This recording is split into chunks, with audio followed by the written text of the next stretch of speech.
being said, like, the dunk contest can be entertaining, but even the dunk contest is lost. It's lost. Like, there was some cool stuff, but like, there's only so much new shit you can do.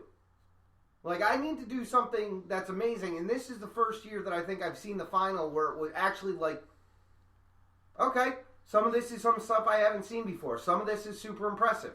But a lot of the years in the past, the dunk contest it's like, okay, I've seen that shit before. I saw Blake Griffin jump over a car. I don't need to see someone else do it. Well, I mean, yeah, that's true.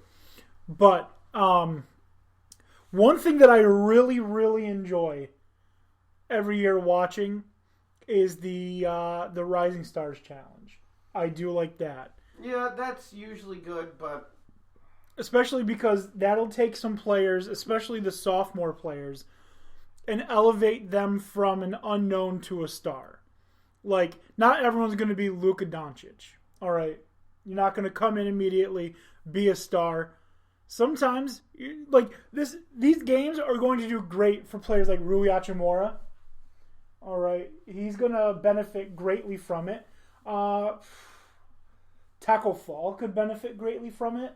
I mean, depends on if he's got a tough task. I don't know. Does that get negated by Aaron Gordon's nuts in his face? I mean, I don't care if he does gay porn or not. That has no bearing on him playing basketball. What really hinders him is that he's sitting behind Enes Kanter, who is playing really well for the Celtics. So, but the lesser known guys who are making an impact on the team that people don't get to see on a regular basis from teams like the Suns, teams like the Magic, teams like the Pistons, that aren't on TV every night because they're not great or they're not your local team. Like, if I asked you guys right now, besides Blake Griffin, name me one Piston. Could you do it? Andre Drummond? Nope, he's a Cavalier. Oh, well then fuck me now. Derrick Rose is a Piston. Is Derrick Rose still a Piston or did he get traded? I think he's still a Piston. Yeah. I know Drummond got traded. Yeah, he's a Cavalier, yeah. See, that's the thing. But the Pistons, they have a team full of professional NBA players. So the fact that us, who do a sports podcast, can't really name Pistons players outside of Blake Griffin and Derrick Rose, like, it's not good. It's not ideal. Nope. No. Anyways, we've talked about the All-Star Game for way too goddamn long. Considering I didn't watch it, yeah. Yeah. But one game that I know you did watch, and you watched it a couple weeks ago. I know we're a little late. How about that fucking Super Bowl, guys? Yeah. What a game! What a game! Entertaining. It was a fun as well. Super Bowl. It's Definitely enjoyed it. It was an extremely enjoyable Super Bowl to watch, which is exactly what I wanted. I didn't really necessarily have a horse in the race. just not the Niners. That's all I asked for. I didn't really care who won. I mean, I find it super impressive or intentional, like Kansas City had to come back for like every fucking game they played and still ended up winning the Super Bowl. And I find it also funny that Shanahan can't not blow a lead in the fucking Super Bowl. A double-digit lead. Yeah, in the Super Bowl. Like, that's some bad luck. But it was an entertaining game. It was a great comeback. Commercials were all right. I felt it was a weak class of commercials. The thing is, it doesn't, like, the Super Bowl used to be a big fucking deal, but now it doesn't matter. You want to know why? Because there's commercials in the stupid fucking 2-minute video about cats I'm watching on fucking Facebook. I don't need an ad halfway through 2 minutes of cats. Well, I think the one thing that just really want to watch cats be assholes. I think the one thing that's really changing the Super Bowl commercial thing is that with so many different ways to stream the Super Bowl and other things now, like YouTube TV went through the Fox or whatever it was channel that was doing the Super Bowl. They don't show all the same commercials. So if I'm Doritos, if I'm Pepsi, yeah, why am I going to pay for a Super Bowl that only a quarter of the people watching the Super Bowl are going to see? That's true. So that's neither here nor there. But the actual game itself, very entertaining. Fuck George Kittle, by the way. He's a chump. What's your problem with George Kittle? I don't have a problem with George Kittle so much as I do with... It sounds by that statement you have a problem with George Kittle. Well, you literally started that off by fuck George Kittle. There's a certain someone, Alex, who is out here saying that George Kittle is like going to be the MVP of the Super Bowl, is the best tight end in the NFL. That's what you guys are simulating on Xbox or PS4 before Yeah, in there? yeah.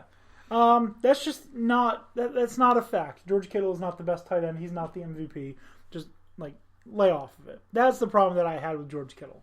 He wasn't even the best tight end in the game. So just lay off of George Kittle. All right. But Pat Mahomes, what a fucking specimen he is, right? Guy is already. I don't. He's only in his third year. I don't want to toot his horn too much. But he's already playing like he is poised to be the greatest quarterback in NFL history. MVP, Super Bowl MVP, Super Bowl champion, fucking 23 years old. Yeah. I mean... Thank you, Alex Smith. And what says he's going to stop? He's got Kelsey, he's got Tyreek Hill... Obviously, what's his name came out of fucking nowhere running the ball. Williams, I believe was his name. He's been Damian Williams. He's been hit and miss. Right, but that's what he is. He's either hit or miss. But if you can get him feeling more confident and in the right game scheme, that's just another concern that you have to have in an offense that's loaded with weapons. And then fuck Sammy Watkins, actually. The nerve to think that anyone's going to give a shit if you decide to take a year off. Then fucking take a year off. No one fucking cares. He's like, I might go somewhere else and win another Super Bowl. Yeah, I bet you it will work out just like it did in fucking Buffalo because you won't fucking try. Fuck Sammy Watkins. And I'm even more insulted that Madden thought that it'd be acceptable to have him as a 96 Super Bowl present fucking featured player. That's fucking insulting. He was very instrumental in that Super Bowl win. Give a fuck. He's still a piece of shit. Okay. My biggest problem with Sammy Watkins is the fact that Sammy Watkins is only as good as he feels like being that fucking day. Yeah. That's literally it. And I have no tolerance for a person that does this. Like, take some pride in what you fucking do and stop, like, half-assing it some of the time. If you don't want to play, don't play. Then sit on the fucking bench. Yeah, I mean, like, you guys had Manny Ramirez for years. Like, dude was super fucking talented, but it was like, is he going to play? Yeah, it was super frustrating. But then when he plays, like, there were times that, like, the ball would be hit and he'd, like, take 2 steps and he's like, I'm not running for that. I don't fucking... It'll bounce off the wall and come to me eventually. Listen, Tony, that's Super Bowl champion Sammy Watkins you're talking about. I don't give a fuck. Yeah. I don't give a shit. Trent Dilfer has a Super Bowl ring. Doesn't mean I respect him as a player. But Sammy Watkins had a bigger hand in winning the Super Bowl than Trent Dilfer did. Trent Dilfer was a quarterback. Trent Dilfer got led by 2 defensive touchdowns and fucking... You're absolutely right, but... What's we want to talk about the actual Super Bowl champions. Jamal Lewis. We want to talk about actual Super Bowl champions. I mean, if he's going to state it as that, you're right. He did have more influence. But you know what? You know who has a car? Or has a fucking ring? David fucking Carr. David Carr does have a ring. I know, because he was backing up New York when we won it. He was the 3rd string quarterback. Yep, but he's got one. Doesn't make him good. Actually, was he 3rd string? I think he overtook Ryan Perrill. I mean, don't get me wrong. He can be a good player when he wants to play. But that being said, more consistency, bigger play potential, I'm looking to Tyreek Hill. And Hardman does his job. He's a future Patriot. Well, because all he does is do his job. Yeah, well, that's true, but you don't hear anything out of him. But Sammy Watkins has the desire to think, I give a shit what he does with the rest of his career. Dude, I don't care. In a couple of years, you won't be relevant. You get hit by Vontaze Burfict or someone like him, you might be walking around assaulting delivery drivers. You know what's gonna... there should just be a group of fucking... the same fucking players, just different bodies. You got Mike White, receiver from... what was his name? Kevin White, sorry. Receiver from Chicago. Not... is he even in the league anymore? I don't know. But then you've got Kelvin Benjamin and Sammy Watkins. They're all the same fucking person, just different body types. Oh, yeah. Well, you add Zay Jones to that fucking mix. He's the same. Zay Jones tries though. He's just not good. Um, He's just not all that good. Okay, yeah. Either way, but this. All right. So here's my big fucking problem with this whole thing. It's in our interconnected fucking social media fucking bullshit. Is the nerve that Sammy Watkins can say a statement like that I couldn't possibly give a shit less about? And in the same token, like LeBron James thinks I give a fuck about his opinion about the Astros. Like, I couldn't possibly care less about what you have to think about baseball and a cheating scandal. Yes, you play sports, but you know nothing of the sport. You literally never played it in your entire life, and I don't care about your opinion on baseball. I really don't. Shut up. You can't even stick to your own guns and saying that all people believe that they should have equal rights and then turn around because your paycheck's affected.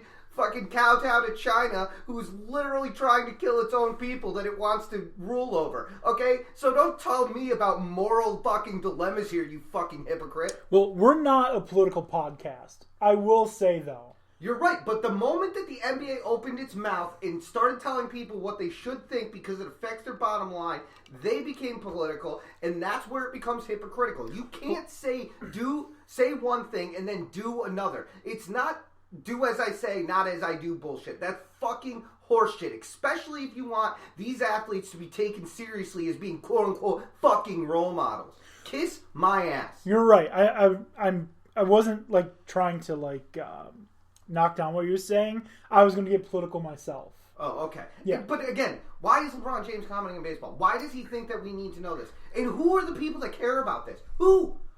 Does anyone on this podcast care how he feels about baseball? How he feels about baseball? You barely care about baseball. I barely care about... Okay, so the first thing... I don't think Dan O'Shea could care less about baseball. He's a Yankees fan. Of course he cares. Well, yeah, but if it's not the Yankees, I don't think he does. Okay. As an athlete, I get the competitiveness. So I do. If he had taken baseball out of it and just said, I will say this as a professional athlete, if anyone in my sport did anything to cheat like that, and it cost me and my team or others in their team the chance to win, their livelihood, their money. Like, if he had kept the word baseball out, would it be different? Yes. Okay. It would have entirely been different because you called out a different commissioner in a different sport that you know nothing about other than to say what anyone else who watches the sport would know.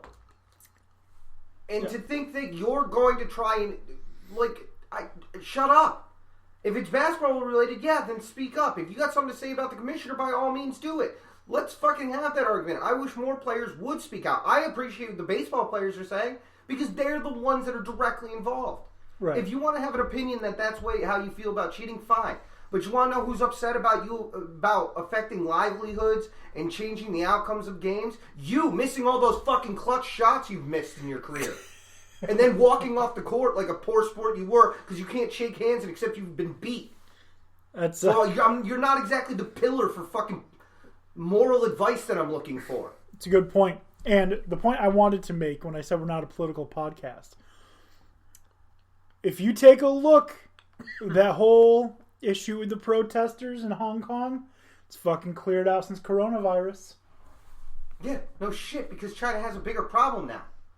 Or 2,000 people dead my ass. You don't build 2 brand new hospitals in 2 weeks because it's only 2,000 people. And the Chinese government is like, no, you can trust our numbers. And be like, yeah, we fucking heard that from you before. I'm just floating this out there. Did they do it on purpose and it went too far? Oh, it might have backfired. I don't know. But China now has something else to worry about. They're like, fuck those kids. We'll get back to that. Trust me, I think they did it to get them to disperse. Be like, can't be out in the streets if y'all gonna die. Yeah, but eventually that's gonna end. We're not a political podcast, but here's a fucking crazy-ass conspiracy theory. Let's delve into this. Well, that actually, furthermore, Dan, that proves the fact that we're not a political podcast because we're talking about conspiracy theories. Oh, yeah. So, how he started that might have been treading water, but he was right. Dove right into that water. Yep. Anyways. He's swimming. So the Super Bowl is over. The season is over. So that's it for football, right? Nope. We got the XFL. You guys been watching any XFL? Hopefully Yep. for